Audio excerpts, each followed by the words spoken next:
El Montañés fue una revista literaria fundada en Medellín en 1897 por Gabriel Latorre, Mariano Ospina, Francisco Gómez y Gerardo Gutiérrez. Medellín para 1887 era una ciudad pequeña con aproximadamente 37.000 habitantes. Limitaba por el norte con la quebrada de Santa Elena, por el occidente el río Medellín, por el sur la actual calle San Juan y por el oriente el barrio Buenos Aires. Para entonces, toda la extensión de la ciudad era lo que hoy conocemos como el centro y contaba apenas con 27 calles y 27 carreras.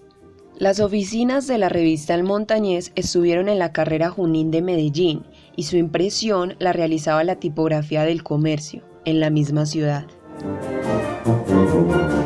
Esta fue una revista de literatura, artes y ciencias que publicó mensualmente hasta 1899. Cada número contenía historias escritas como crónicas o perfiles, poemas, fotografías, ilustraciones, cuentos, comentarios literarios, grabados, cartas de interés público y una reseña mensual. Sus títulos eran llamativos y provocadores, y sus artículos se escribían en primera persona. La revista tuvo colaboraciones de destacados escritores y personajes como Tomás Carrasquilla, Pedronel Ospina, Tulio Ospina o Camilo Otero Guerra. El primer estatuto para la fundación de la revista fue: constitúyase una sociedad anónima de capital limitado, cuyo objeto es explorar la publicación en Medellín de un periódico científico y literario, de índole absolutamente ecléctica y que sin afiliarse a escuela ninguna literaria o filosófica, publique toda pieza que por su mérito literario o científico lo merezca y no haya de acarrear a la empresa complicaciones legales. El Montañés fue la segunda revista ilustrada en Antioquia, después del Repertorio, que fue fundada por Luis de Greff y Horacio Marino Rodríguez en 1896 y funcionó hasta 1897. 3 meses después de su cierre se fundó El Montañés, que alcanzó a imprimir más de 900 páginas en 24 entregas desde septiembre de 1897 a noviembre de 1899, cuando ya había empezado la confrontación entre los partidos políticos liberal y conservador, conocida como la Guerra de los 1000 días.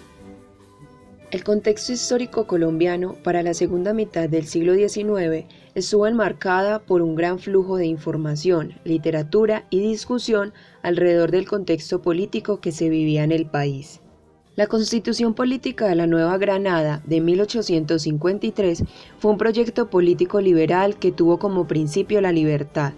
Sin embargo, para 1859 comienza una guerra civil por la soberanía del país que produjo la creación de la Constitución Política de Río Negro en 1863, que se caracterizó por ser un proyecto político liberal radical que trajo consigo la separación de la Iglesia y el Estado, la educación laica, el libre mercado, libertad de imprenta, un gobierno democrático y los estados eran soberanos y autónomos, o sea que Colombia era una república federal. Para los años 70, la reforma a la educación fue un detonante para que la Iglesia y los conservadores ampliaran sus diferencias con el gobierno liberal radical. En 1876, estas diferencias provocaron la Guerra de las Escuelas, que fue una de las causantes de que el gobierno liberal radical perdiera poder. Rafael Núñez llegó a la presidencia en el año 1880, apoyado por los liberales independientes y por el Partido Conservador. Su mandato se sustentó en el valor de la religión. En 1886 se da la creación de una nueva constitución política redactada por Miguel Antonio Caro. Este periodo se denomina la Regeneración, en el que vuelven los principios conservadores de la época.